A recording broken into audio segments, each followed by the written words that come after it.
many of you have ever thought that retirement in your perfect sense sounds too good to be true? Well, it may be, or maybe it's not.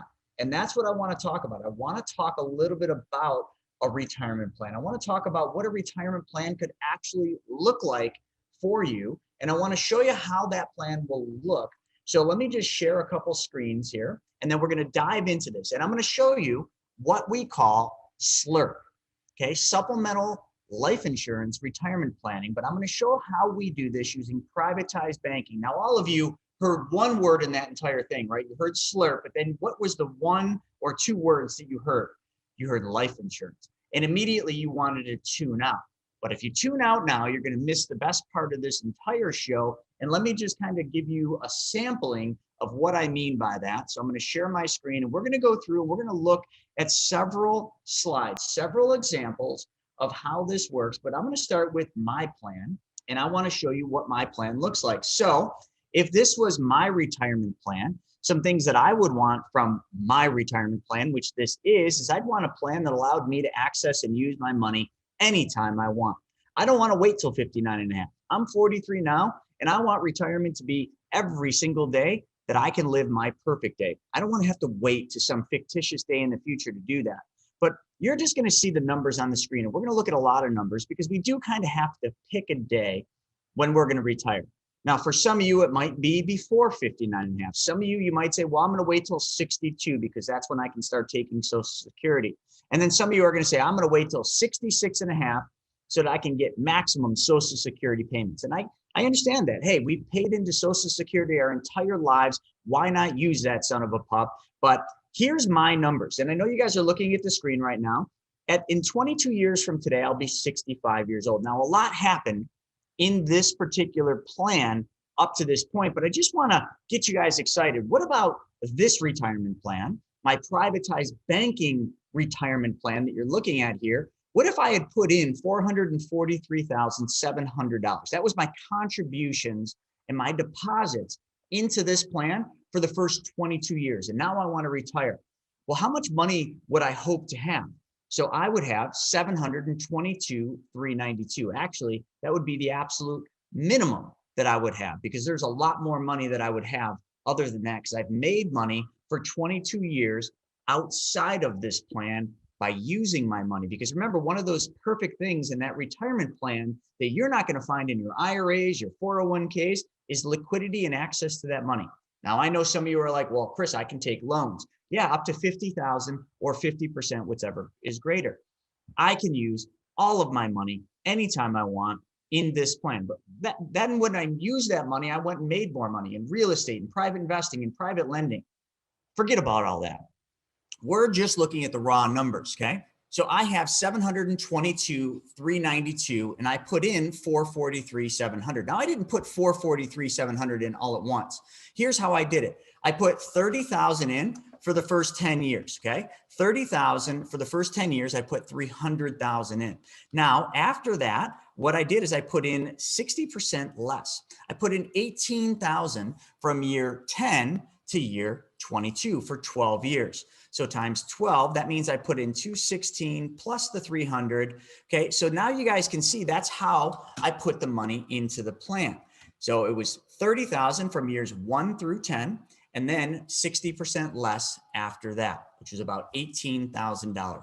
And now I have 722,000. That's not a bad return. Matter of fact, if we look at the returns on that, look at the very bottom. If we just did a cumulative return, kind of how you'd look at an investment account over a long period of time, you'd say, I put in this much and I have this much. You divide the two. I made 167.3% over 22 years in this plan. Now, some of you are stock investors and you're like, oh, that's terrible. You seem to forget something, although that might be not up to your snuff and your money you're making in the stock market. But remember, I've had access to this money the entire time. So who's to say that I didn't take some of this money out in March, go out and buy a stock like maybe Tesla and ride that thing up? Oh, I'm sorry, I did do that. I had access to this money the entire time. So I could have taken this money and used it to make more money in the stock market and then just got the money back in here. But if I look at the cash on cash return, which now is what is important when I'm retired, I have 265.86% cash on cash, meaning the money I put into this plan in the 22nd year made me 265. So maybe I've lost a few of you at this point, but let's get into this because I wanted to do this training just to show you how you can use privatized banking for your retirement. And it's quite simple. All those years, remember all those years I was putting money into my privatized banking plan. And what is that? Well, most of you already know the infinite banking concept, privatized banking. It's a very specially designed and engineered whole life insurance policy. So I put 30,000 into that plan up to this. So 30, remember, I just want to kind of remind you guys, I put in 30,000 each year, okay, from the age of 43 to the age of, well, plus 10 years. So I went 10 years. So 53, but I think it was only 52 because we got to factor some things out. So for 10 years, I put in 30,000.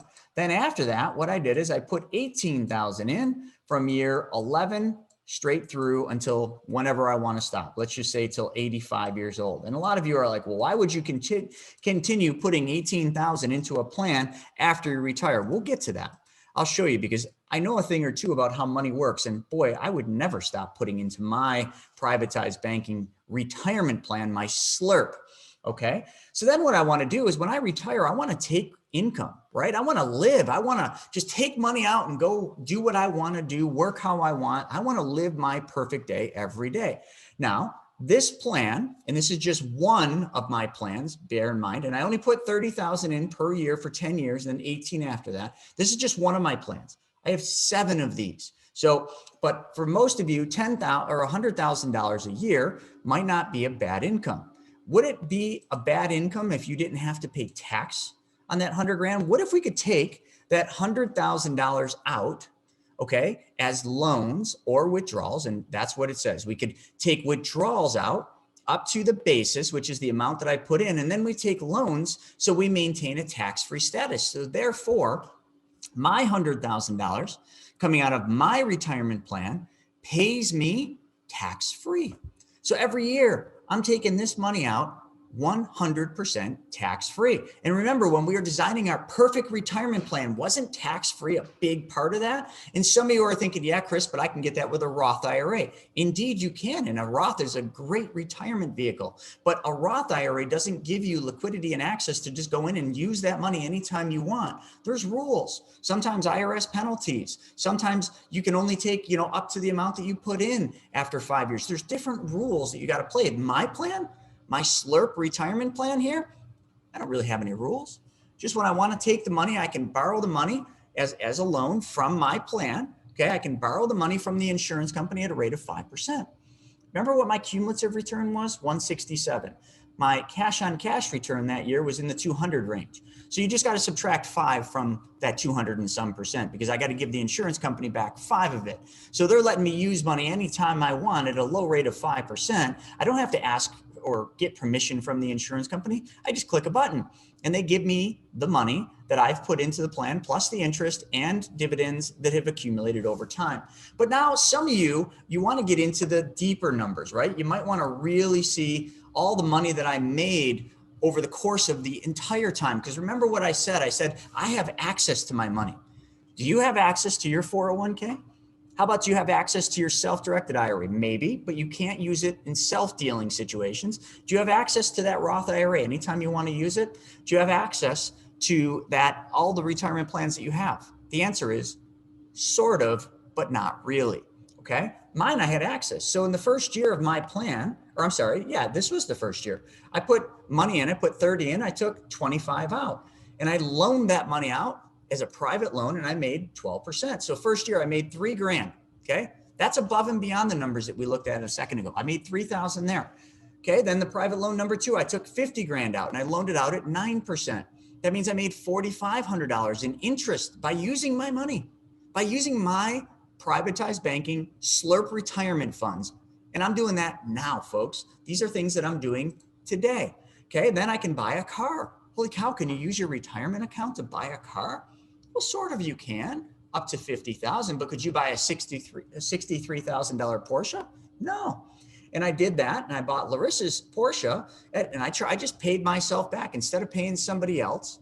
Okay, the $1,040 a month, I pay myself back $1,040. It's the same thing. I just don't give a traditional bank my money. I give myself my money. So in that one, I made $1,040 net there. So over the course of this time, then I can fund Vivi's college out of my retirement. Novel idea. So in doing that, I can also charge myself the same interest rate that maybe she would pay on student loans. So over the course of time, because I had access to use this money, unlike a regular retirement account that I don't have uninterrupted ability to use that money, I can use my money anytime I want. And by doing that, just over these couple examples here, I picked up and made $14,140 plus the interest and dividends that I showed you on the prior screen, plus all that gain, right? Remember, my plan grew up to 700 from wherever it was, 167 cumulative return. That's on top of the 14,140.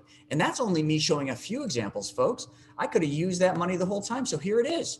Here's what my Slurp retirement plan looks like. And I apologize, I messed the numbers up. It wasn't 18, it was 12,000. So my mistake, I used the wrong number, but hey, doesn't really make a difference. I put in 30,000 for 10 years. Now I know it's 29.9. Let's not get hung up over $100. I'm showing the numbers. And here's how much money I have in my plan. So remember, by the time I retire right down here, 64, I'm only putting 12,000 in, and I have at that start of retirement right here, 722,000. And what I was going to do is, I was going to take about 100,000 out each year. I'm going to show you that in a second. But here's the thing. Just in interest and dividends, I made 43,000 that year. Just in interest and dividends, I made 45 the second year, 47, 50, 52, 54. So you can see this is the money that I'm making in interest and dividends. But let's just go to the guarantee. Everybody's like, well, you said, Chris, you said that I wanted, one of the perfect things for the retirement was a guaranteed growth. Great. Well, the only thing not guaranteed in those numbers we just looked at was the dividend. So let's get rid of the dividend. So over here, you can see this is my guaranteed cash growth. So this year I made 19, I made 20, I made 21 down here, 22. I made an overall 22.6% return on my money over the course of all these years till I'm 73. Here I made 113% cumulative return. I put in 658 and I took in here, I made 658. I only put in 539 over the course of 73 years. Here, guaranteed, I was 658.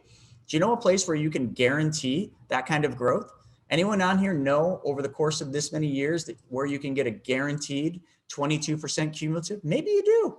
And if you do, awesome. Well, that's what I got. And I had access to my money the whole time. Didn't have to lock it up in CDs. And oh no, didn't have to lock it up in those terrible annuity things that we hear so much about. Didn't have to lock it up in 401k or anything. Nope. I had the ability to use all this money. All of this money up here, every penny of this money, I had the ability to use it for 22 years until I decided I wanted to retire. So you can just see their numbers. But now let's go to another one. I want to really kind of now show you what this really looks like when I'm going to start retiring. So let me close my screen down here. So are you guys understanding what I'm showing you here? If not, we have lots of videos that show this. I'm just trying to give you an idea of options, of things that you can do in your life. Okay, things you can do in your life that will allow you to not only take back control of your money, to have access to your money, to guarantee 4% or a portion of your money, to give that money back, to be able to take that money out and use it potentially tax-free, and to provide a legacy. I mean, all these things are part of what I'm talking about with this, what people quote unquote call, this is what I would call my perfect retirement plan. And they don't think it exists. And I assure you it does. And now let's get into the actual numbers, because I told somebody that I would do this training for them and I meant it. And that's what I'm doing here. So let's go right into this. I want you guys to look at, this is that same plan. Okay. But what I did now is I fast forwarded it right to the retirement year. This is year 23. I'm 66 years old. Now, do I have to wait till 66 to retire? No. I could retire anytime with this plan. I don't have to wait till the government says 59 and a half is the magic number, or I don't have to take out equal and substantial distributions if I want to retire before 59 and a half. I'm in control of my money. Therefore, I control how and when and whatever I do with the money anytime I want. No one tells me what I can do, how I can do it, or what penalties I have to pay for taking my money out. I'm in control. So here we go, age 66. Now, a lot of people would give me gripe about, why would you continue putting money in to your retirement? I don't want to keep funding my retirement plan into retirement. Right. I understand that. So why don't you just keep putting money in a savings account? Because you know what? Most people that I know in retirement, they take an income, but all their money and their savings and their extra money goes into a savings account. And who's winning in that? Are you? Is the bank paying you enough interest on your savings or checking account, or even those awesome CDs out there? Are they paying you enough interest on those vehicles to keep pace with inflation? Oh, bear in mind, inflation is pegged at right around 3.2%. So are you making 3.2%? I didn't think so. You're still saving money in retirement. So people look at this and they think, well, why would I keep making deposits? Because you're already doing it. So, and the other reason is let's just do the math on this, right? We could just do the math. And what I'll do is I'll go back to another screen and I'll show you the math. So make sure you guys remember, we're going to look at the math of why I would do that. But here, let's just focus just on the numbers, right? Now I said 100,000, but this example, what I'm doing is I'm going to take 93,000. Why? Because I kept a little bit of money back because I'm going to take some loans from my account. And I'm going to take some loans from my account. And when I take a loan from my cash value, which is over here, when I take a loan from this, I got to give 5% to the insurance company. So what I'm going to do is I'm going to take that 5% and I'm just going to kind of hold that back. So I'm really thinking I'm taking 100, but I'm just holding a little bit back for that 5% interest I got to pay. Now, some of you are like, well, I don't have to take loans from my 401k. I don't have to take loans from my IRA. No. You're right. You don't. You just have to give the government anywhere between 15 and 40% in taxes, right? Remember, this is tax free. So 5% back to the insurance company. And that's like you only having to pay 5% taxes. How many of you would be okay paying a tax rate of 5%? Every one of you would. Don't lie to yourself. Every single one of you would be okay paying 5%. So what we're going to do is we're just going to hold back a little bit of money and we're just going to give the insurance company 5%. Now, the 93 might not account for that. I'm not doing the math, but just over time it would. So I'm taking 93,000 out tax-free. So let's just look at this. How much money did I take out of this plan?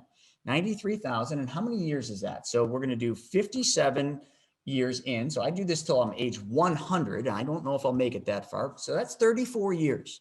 34 years at $93,000 is I took out, so 93. There we go. There's how much money I'm taking tax-free. Okay. And I did that for 34 years till I'm age 100. As you can see, the numbers are right there on the screen, folks. Age 100 right down there. Okay, I take it out. No, by the way, I got some money left over too. So I take out $3.162 million. Okay, 93,000 for 34 years. That's how much money I take out. But then let's look at how much money did I have to put in. And now I'm going to over exaggerate. I'm going to do 30,000 times the 10 years. Okay, so we got that. That's 300,000. And then let's see. So 10 years, I started this at 44. So 44 minus 66 means that's 22 years there. So the 11th year to the 23rd year, that's 12 times 12,000. Okay. That's 144 that I did. And then I retire myself. And then in retirement, I keep putting the 12,000 in. So we'll go, let's see, 100 minus 67. That's 33 years times 12,000. So let's just add this up. How much money did I actually contribute to this plan? And you guys can correct my math if I'm wrong. I might be off by a little bit, but if anything, I'm over exaggerating this. So I'm just doing this real quick. There was an easier way to do this, but it's a little late for that now. And let's see, that is the right number. How much money did I put into this plan from the very beginning? Okay, remember I took out 3.162 million just right here. I took more out earlier, but I put it back. I put in 840,000. So my total contributions into this plan were 840 every year. So from age 44, which I'm 43 now, but it advances me ahead to my next age, okay, because that's how this works. I can't do half years, until age 100, 44 to age 100, my contribution to my SLRP retirement plan was 840,000. And I had the ability to use that money the entire time. And I had guarantees on my money. Did I not? I showed you that before. And I was able to take that money out tax-free. And I had to pay the insurance company 5% interest on the loans I was taking. So I just built in less money. Instead of taking 100, I took 93 because I built in a buffer for that 5%. And then I took out $3.162 million. And I had liquidity and access to use this money the entire time. Every step of the way, I was able to use that money, folks. So when we actually look at this, we have to really look at it for what it truly is. It is a silly, specially designed and engineered whole life insurance policy, commonly called privatized banking. And what we did is in that earlier years, what I was doing is I was using this, but I was only using it in a sense of where I was moving my money. I was doing the infinite banking concept. That's exactly what I was doing. Now, remember earlier, I told you, why would I keep putting that money in? So what I'm going to do is I'm going to pull that last plan design up. Okay, that one where I showed all the numbers and I showed kind of the returns and everything. Let's go back and revisit some of those numbers from earlier, shall we? Because I know some of you watched those numbers I just showed and you forgot some of the most important things I showed. Now this, and let me just bring the screen in full. So remember, these were my retirement years. Same numbers, okay? Up to this point, up to 65, I'd put 443 in. I had 722. That was a cumulative return over that time of 167. And my cash on cash was 265. This is where it gets important. So cash on cash return. Every year, how much money am I making on my money? That's really what I care about, okay? Every year, I care about how much money I'm making on the plan. So hold on, let me just get to the right slide here. Let's just do some math here, folks. Remember, why would I put money in after I retire? So here we are, okay?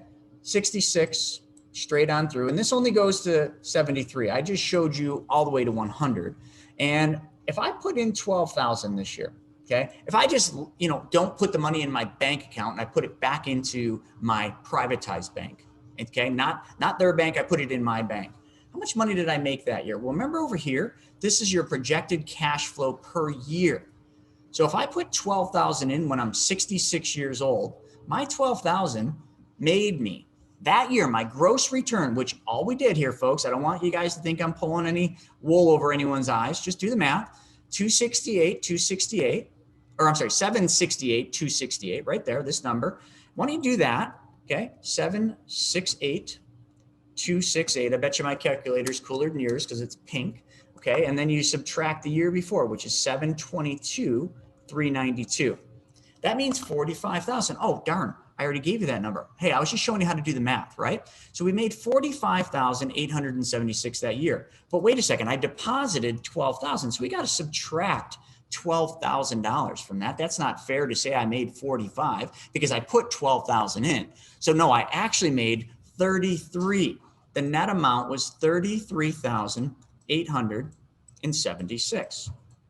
So now we got a very important question to ask you. How many of you, I want you to, this is important. I want you to really, really think about this, folks. How many of you would give me $12,000 if in 30 days from today, I gave you back 33,876? How many of you? Come on, raise your hands. How many of you would give me 12 if I gave you 33,876 back? Okay. Oh, but there's risk with that. There's a dividend. Holy cow, we can't do that. Hold on, let's do this again. Okay. Let's try this one. How many of you would give me $12,000 if I guaranteed you back 20,279? So now you're guaranteed to get 20,279 back for just giving me 12. And I can do this in 30 days. Or if the dividend actually gets paid, I'll give you 45,876. How many of you would not give me the 12,000 for a guaranteed 20? None of you. Great. How many of you would not give me the 12,000 if I gave you 45,876 back?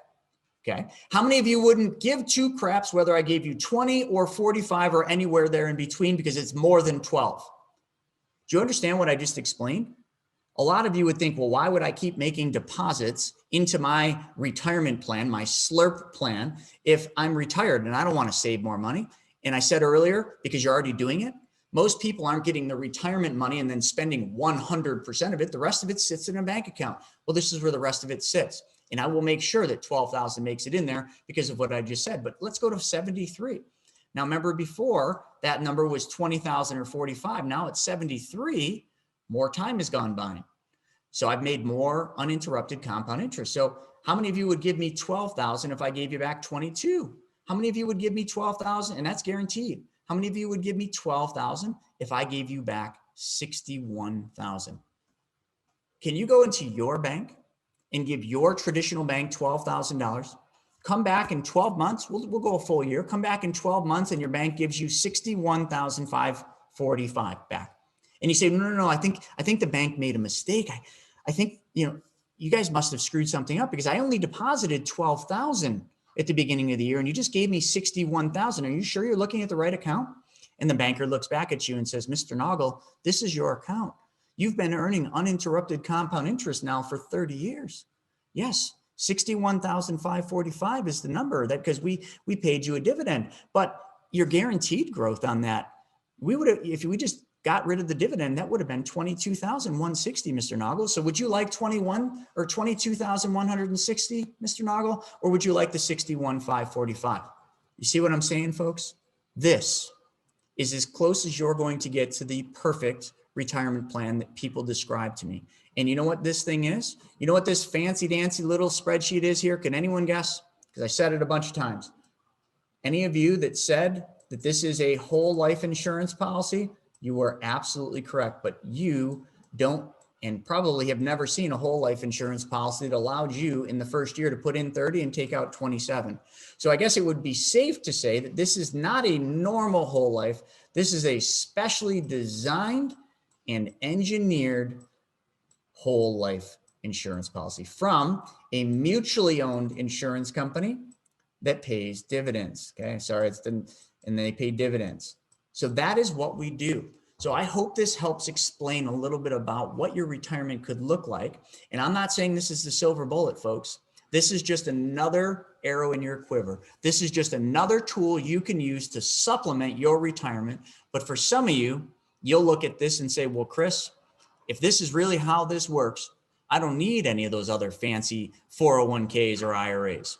But for some of you, you already have one of those. So clearly, let's use what you already have. But moving forward, you just might want to consider learning a little bit about privatized banking, a little bit about SLRP, supplemental life insurance retirement planning, because that is precisely what I just showed you. And I did it in, 15, 20 minutes there. I hope you guys enjoyed that because that right there is how my retirement will look. And remember what I said? That is one of 7 of my privatized banking policies. So my retirement doesn't look like what you just saw. It looks like that, and then 6 more on top. Devin, tell me a little bit about your retirement. And actually, hold on, let me rephrase that. Tell me a little bit more about how you viewed retirement just a short year and a half ago and how you're looking at it today, because you've got something really special prepared that you've been having the mapping team work on with you. And I've heard rumors of this thing, and I got to tell you, that sounds too good to be true, but I hope you're ready to show that today. Retirement to me, I'm only 36. So truth be told, I really wasn't thinking about retirement. It was just so far in the future to me. And looking at my mom, looking at my dad, they still work and they're in their mid 60s. So in my mind, I was thinking, well, I'm probably still going to have to be in that same situation. And you always hear like the golden years, right? Most people, when they retire, the years aren't golden. Like if you think about like a 401k, you're putting money into it. And the hope is that you don't have as much expenses. So your lifestyle is lower. So you're not going to get taxed as much. in the golden years, shouldn't your lifestyle be better, not worse, right? I never really thought of retirement because it was kind of just scary. I didn't know where it was going to be, how I was going to get there. I knew a 401k wasn't going to do it. And yeah, ever since last year, ever since then, starting to use policies, funding real estate deals with it, seeing how you can actually just move money and grow money. And then having the idea of, hey, let's use one of these policies as a retirement vehicle. Let's see how powerful it can be. And yeah, the team's been working on it, and it's incredible. So excited to share with all you guys. But you were also told some, I don't want to call them lies, but some myths, if we will, about retirement, about the best way for you to get to retirement. Are we going to hit any of that, or is that going to be saved for another episode? That's up to you. We can go down any rabbit hole you like. So what we're going to show you now is what so many of you already know about and keep commenting on, which is obviously the most popular thing. And next week's wealth webinar is all about this. So make sure you join us next week. You guys will love it. But we're going to go into Devin's retirement strategy, but we're doing Devin's retirement using privatized banking, or some of you might know of it as the infinite banking concept. So I want to a lot of people get confused when I say privatized banking and the infinite banking concept. They think they're two different things, which they really are, but they're used for the same thing. The private bank is the specially designed and engineered whole life. It's the machine we use to move your money.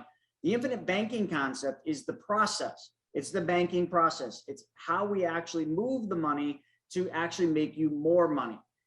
Those two components, the private bank and the infinite banking concept, are what we teach. And it's what we're going to be teaching a lot about next week and on the next couple episodes of the Wealth Webinar. But Devin has literally taken this concept and created ways to use the infinite banking concept and his banking system for many things that we never even thought possible. And what we're going to show you here, and I've done this before, but we're going to show you how Devin is using his private banking policies to provide a retirement. But even better, he's not going to just park the money in this policy and wait till retirement. He's going to use that money every second of every single day up until retirement. So Devin, why don't you take it from there and let me know if you need me to draw anything or do anything along the way. I appreciate it. Yeah. So for those of you that don't really know who I am, I found out about this last year during the pandemic. Was listening to a podcast, heard Chris on it, and I just went down the rabbit holes. I wanted to learn everything I could about this. I was investing in real estate, and I thought this could be a great way for me to kind of turbocharge that business. So I got my first policy. I was super reluctant. Chris can attest to that. But got my first policy. I started using it right away. And as soon as I saw that it was real, I had so many people in my ear saying, that's not how it works. You can't do that. The money's going to be trapped for 10 years before you can touch it. I was able to get the money back out a day later once I put the money in. So once I saw that, I was like, let's go. We immediately, me and my wife, funded 2 larger policies. I'm going to show you guys these. These are combined. So the number is 275,000. That's 2 policies, one for me, one for her. It's 275 a year is the policies combined.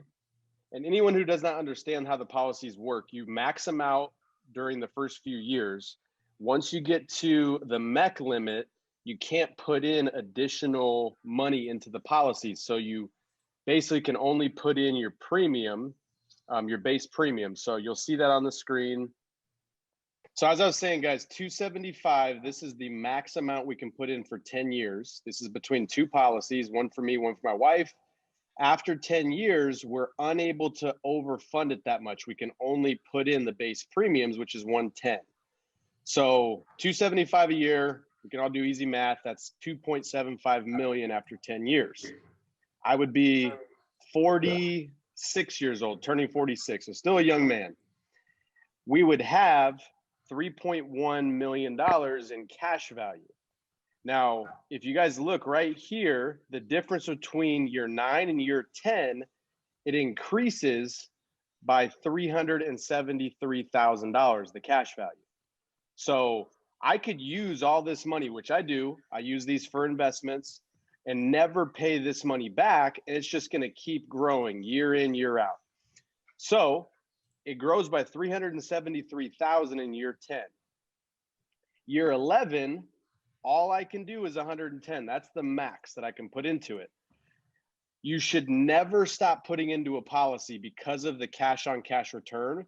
When you have income, you should always keep putting into a policy. But just for an illustration, I can literally stop putting money in at year 11, not one more penny for the rest of my life. So this 110 each year will be covered by the cash value, because as you see, it went up 373,000.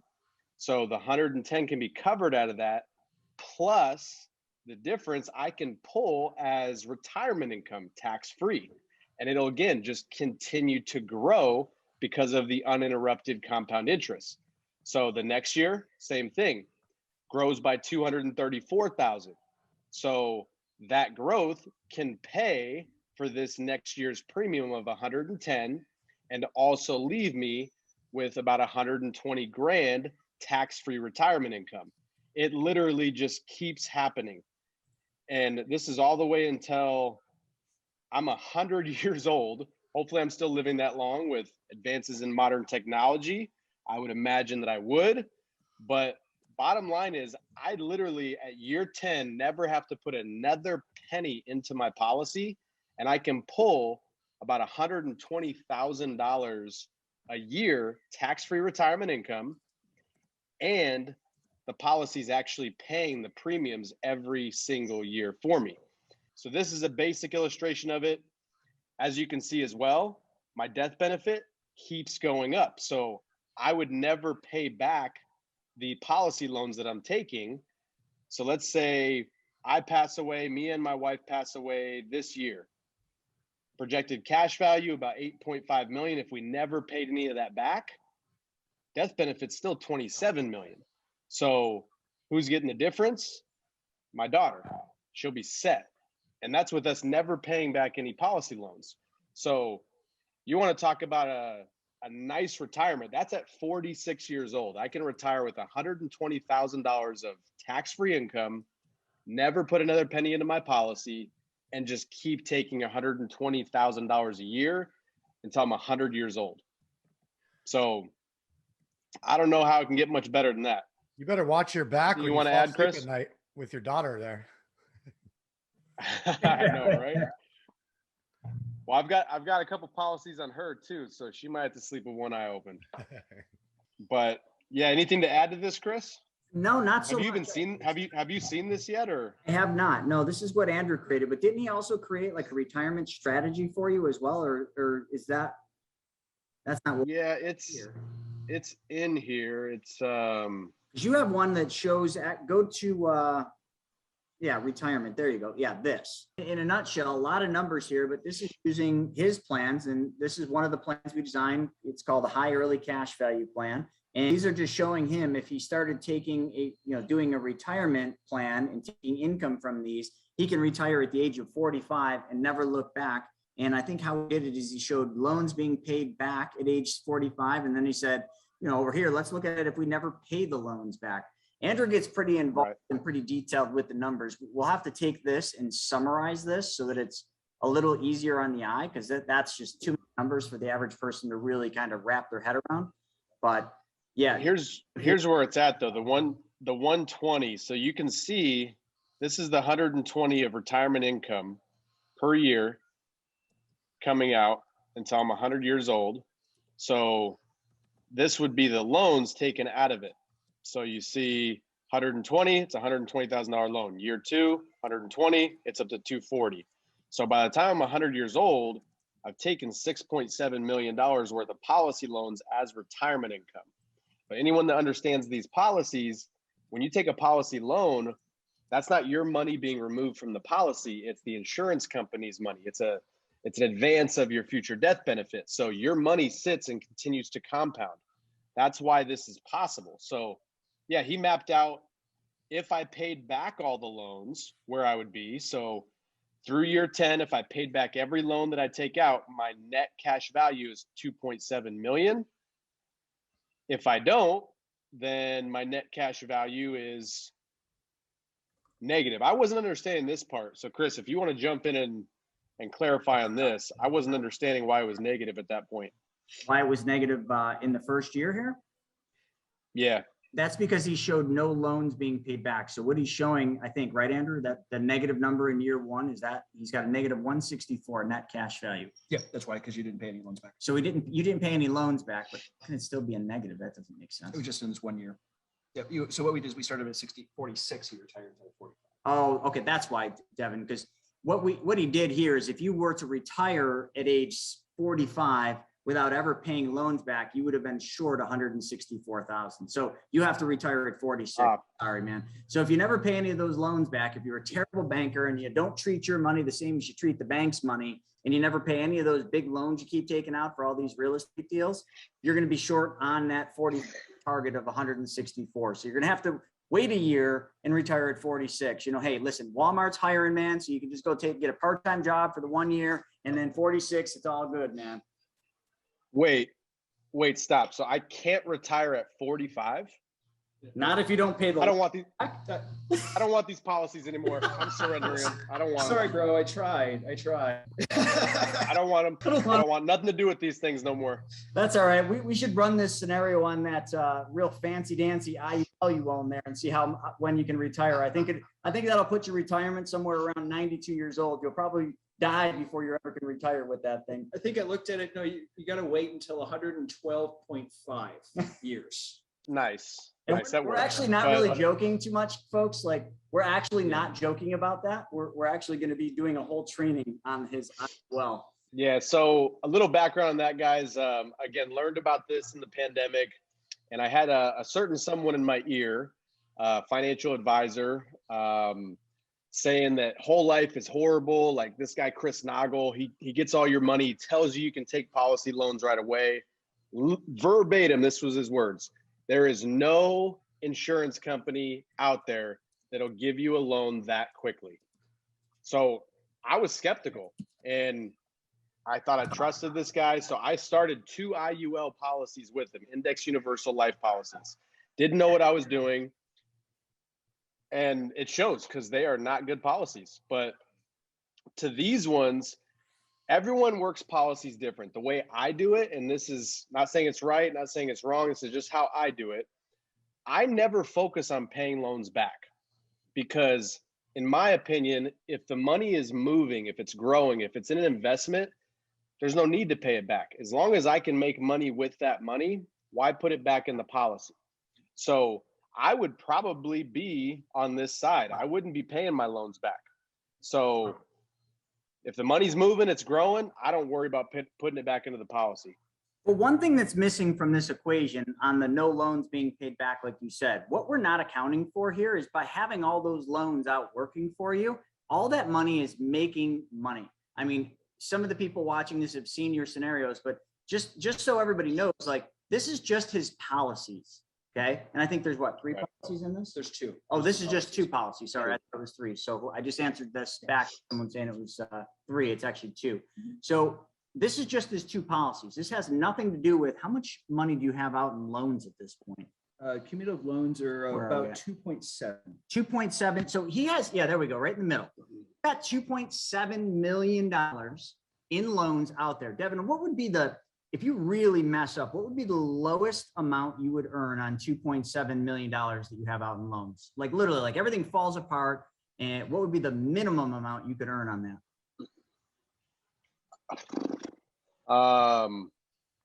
Annually? Yeah, like just a percentage. Like what rate of return do you So earn on that 2.7 million that you have out in loans?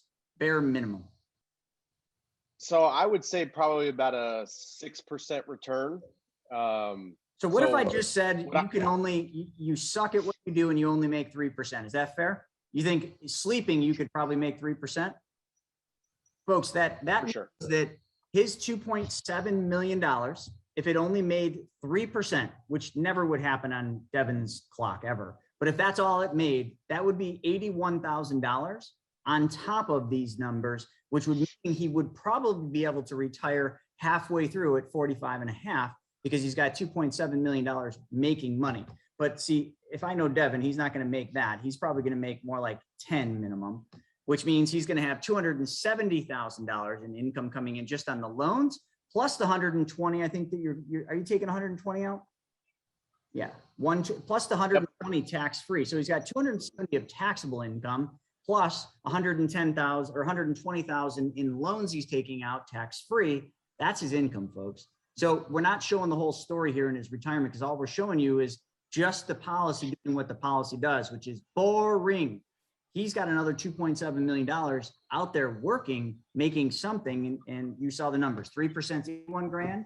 And if he makes 10%, then that's like making 200 and some $1,000. So Dude, I'm actually glad. I'm glad you brought that up, because I totally didn't even think about that. This first year of using these policies, we've purchased and we burr properties. So purchase them, renovate them, get them rented out, refinance them, and repeat the process. We've purchased 8 properties. Those 8 properties are pumping off cash flow of about $80,000 a year. So if I just do what I did this last year for the next 10 years, we can do the math. That's a lot of income that is retirement income on top of this 120. And the 120 is tax free. So that's really like getting what? 190, 200 grand. Yeah. And so I'm glad you brought that up. Somebody just asked you, how is it you're making more than 10%, and where are your investments making more than 10%? See, a lot of people, and that person that said that, they're probably thinking traditional investments, mutual funds, stocks, bonds. Yes, maybe the last couple of years you might have made 10% or more, but it's very volatile. We don't invest our money really so much in stocks. What Devin does is real estate, or he's the bank on real estate deals. So he'll lend to real estate investors, and I lend to real estate investors at a rate of 12%. The thing we like about real estate is you always have a tangible asset. And the reason we like real estate also is look at the wealthy, Blackstone, BlackRock. Where are they putting $120 trillion? None other than real estate, because you can always cash flow real estate. You can always make money on it. And even if a deal goes sour, someone doesn't pay you, you foreclose on that commercial loan you did, take it back, and then you do the deal, either rent it out. But that's the thing. You're always secured by a tangible asset. That's the difference. Yep. Yeah. You know how many mutual funds that I own, Chris? Mm-hmm. 0. But that 0. case when I first met you, you were on mutual funds with our guru advisor out there in California, not using his name, but man, if I ever see him, you got a few in your IULs too, man. You got a few in there. Yeah. Whatever. You got some mutual funds in those IULs, or at least exposure to indexes. I don't even want to think about those things, but yeah, we had about 120 grand in the market with a good old buddy out there in Cali. And I told my wife, I'm like, we need to take that out immediately, because turning it over to someone else is basically saying, I think you can actually make more money with my money than I can make with my money. So it's like just saying that you don't think that you can make money on your own. And I know how money works now. I know how to make money. So giving it to someone else makes 0 sense. So yeah, 0 mutual funds unless it's inside of my IUL, which I wish I didn't have. Yeah, and a lot of people are looking at the premium deposit you do into these policies, and they're like, wow, those are big policies. But can you just explain why? I mean, this isn't like some magic. It's not like, these are big plans. How much? It's a couple $100,000 in each one of the 2 plans. But that couple $100,000, he had that because he's a real estate investor, and there's all real estate investors work in larger dollar amounts. It might not be their money, but it's larger dollars. So, can you just kind of give somebody just insight on that? Yeah, for sure. I mean, at the end of the day, the numbers they're arbitrary. Like, you can do this with any amount of money. You could do it with 6,000 a year, 10,000, 20,000, and you're going to get the same benefit. Just the numbers aren't going to be as big. I have smaller policies. I've got 2 policies that are $6,000. We're starting another policy that's like a dump in of, I think it's $5,000 and then $700 a month. So what we try to do is we look at how much money we have coming in, me and my wife, how much money we have coming in opposed to how much goes out. Luckily, we don't spend frivolously. Our cars are paid off. We don't live in some crazy house. Our mortgage payment isn't super high, and we make a good amount of money. So we look at that and say, how much can we put into policies? We should be putting as much as humanly possible into them because we have full control of the money. It's liquid, and you guys can see the numbers. They don't lie. So at the end of the day, you should try to get as much as you can into a policy. If you can't get as much as I can get into a policy, that's one thing, but there's people that can get much more into policies than I can. So it's all relative at the end of the day. I firmly believe that whoever you are in whatever situation you're in, you should try to get as much as humanly possible into policies, period. If you guys ask any successful person, they will tell you that a major key to their success is who they surround themselves with. If you're constantly surrounding yourself with people that are out of shape, you're probably going to be out of shape, right? Because they're going to go get fast food. They're not going to go to the gym. If you constantly surround yourself with people that have a six pack, they eat the right things, they do the right things as far as training, they go to sleep at the right time, you're going to probably do those same things. It's no different when it comes to money. If you're constantly surrounding yourself with people that make money and serve others, what are you going to do? You're going to be the same way. And if anything, you're just going to try to level up so that you're not the oddball out. So one of the best things I ever did for myself in my career was basically going to meetups, going to places where real estate investors are at, and just being a sponge, literally just asking questions, being super interested in other people that are successful, because success leaves clues. And if you just surround yourself with those people, bottom line is you're eventually going to be one of those successful people. How to determine your retirement needs? I have never been taught this. I've never heard this. I've never even overheard this. And I don't know if anybody else has. So I'm going to actually, I know that it'll block the screen for a minute, but I do want to ask, has anybody like formally been asked or taught about their retirement needs? Because it's just, I've never heard it. I've never overheard it. I've never been instructed how to do it. I don't know. So does anybody have, I guess, is it common for us to know our retirement needs, or am I new to this? Okay, Andrew says, I've never heard anybody talk about it. Her job is with retirement. She knows about nothing about money.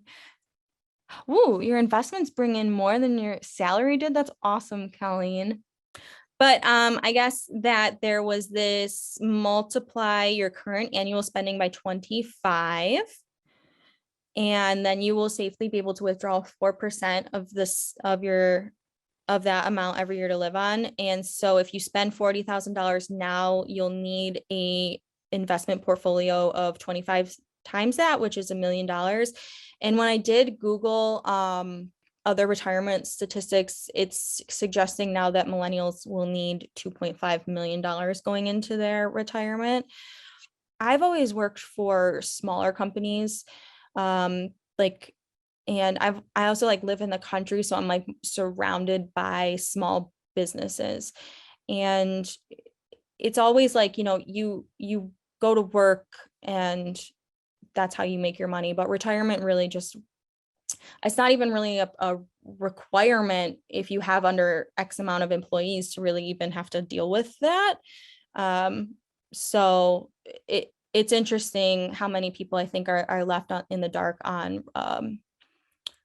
making their retirement if they don't have that guidance, if they don't have one of those jobs that offer it, because it just gets like left behind, which is why it's so great to have people like Greg Herling and Horizon Trust who can help with, self-directed IRA accounts, Roth accounts, and really help the people who maybe didn't have access to it. This is Charles and Mary Jones out of Idaho. There were some students. They were 55 and 53 years old, 10 years from retirement. They had $350,000 in their retirement accounts, which 10 years to go, 350, probably not going to live the retirement you want to live. Inexperience managing investments, and they did not want an active role. So this goes back to the beginning. Not everybody wants to get into real estate investing and flipping houses or wholesaling or owning rental properties, things like that. They did not, and that's what we mean by they do not want an active role. They want to be able to put their money somewhere, have it grow for them, and not worry about it. Okay. Put that money to work. Get those little soldiers out there working for you. All right. So what they did is they decided to become the bank, and everything that we teach leads back to becoming the bank in one way, whether it's money multiplier becoming the bank, whether it's private lending becoming the bank. It all boils down to control. Who controls that money? Yeah, soldiers running around. All right, 6 to 8 month mortgages, right? So what they did is they went out there and they created basically little mini mortgages. These are another word for it are trust deeds. Okay. So anytime you create a mortgage or a trust deed, there's a couple of very important steps that you need to take. So number one, you need to have the right information on that contract. And one of the things with owning a business, buying real estate, investing in general, you always want to take emotion out of it. So whether you're dealing with a friend, a family member, a best friend, or a stranger, you always want to approach these deals the same way. Okay. Because you don't want to get into a discussion later. Well, you're my dad, or you're my brother, or you're my son, or you're my daughter, or you're my mom, or you've been my best friend, like your buddy Jack, Chris. You've been my best friend my entire life. Eliminate that issue and put it on paper, put it in a contract form, period. All right. Every time. So what you need on that contract, number one, how much are you loaning? Okay. So how much are you giving that person? Plain and simple. How much money they need for that deal? And you as the lender, use the tools that we're giving you in the file vault to analyze these deals.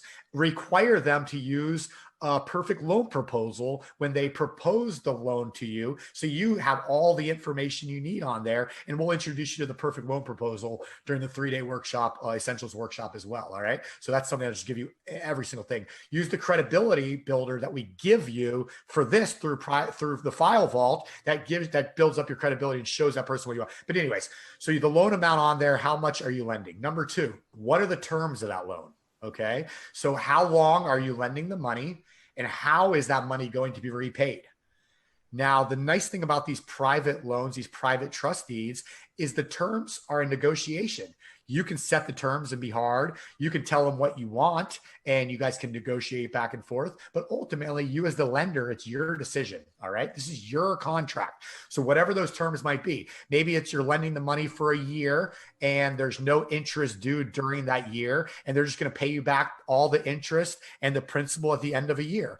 Maybe it's a 6-month loan, and during those 6 months, you're going to require them to pay you interest only each month on it. Or maybe 3 months they pay back half, and 3 months later they pay back the remaining half. So you can set it up however you want to set it up to, but that needs to be in there. So how is that money going to be paid back, and in what frequency, and how that works? Number three, what is the cost of money? Okay. So that is going to be, what is the interest that you charge, and or points. Okay. So points are simply a percentage that's paid on the total loan amount. Loans, these trust deeds, these loans might have points, or maybe they don't have points. If you've ever gotten a mortgage before, odds are there was points involved. If you've ever taken a private loan before, odds are points were involved, at least for the first handful of deals. And then sometimes, depending on the relationship, those points start to fade away. I know, Chris, when you do a lot of loans, when you start working with somebody over and over, a lot of times, you get into a rhythm where maybe you start eliminating things like points and stuff like that. So that's all part of building a relationship. And this business is all about relationships. All right. So what is the interest rate? So how much are you going to charge them? 10%, 8%, 6%, 12%, 20%, 90%. I've seen that before, where it's the first deal somebody's done together. It was an inexperienced investor. They were working with somebody that had the money, and they were going to help them out. So they said, listen, I'll give you the money, but I'm keeping 90% of that. Right. So there's different ways to do this. So what's the interest rate? What are the points? What's the cost of that loan to you? And then, or the profit if you're the lender. And then number four, what is the collateral? So what's protecting your money? All right. So in real estate, obviously that's going to be, the property. That's going to be the house, or that's going to be the apartment complex, That's going to be the piece of land, real property. Maybe if it's a business, maybe it's a restaurant you're lending for. Maybe it's the equipment that is involved for that restaurant. Maybe you're lending for somebody to buy a car. It doesn't matter. This works but for our purposes, this is real estate. These are mortgages and trust deeds. Okay. So the collateral is going to be the home, but that's what protects the money. And then once you have all that on the contract, it's fully executed. It's a legal document. You do need to take the final step of taking that down to the courthouse and filing it at the courthouse. And that's what's going to make it all above water, above board. And if something did go wrong, it gives you the recourse that you need to be able to go take that property and it's now yours so you can recoup your original investment. And again, if you run the numbers the right way, worst case scenario, you still make a bunch of money on that deal because you can just wholesale, you can flip it yourself, you can do whatever with it, right? So that's the beautiful thing about this is your money's protected and all the terms and everything are upfront. You know exactly what's going to happen with it. I know a lot of people that have done everything there right except for number 4, and those are the ones that get burned bad because they get comfortable. They think, oh, I know you. Oh, yeah, no, that's good. Family member. And they skip number 4. Oh, it's okay. We'll just sign the promissory note. That is the biggest mistake I see happen is skipping that.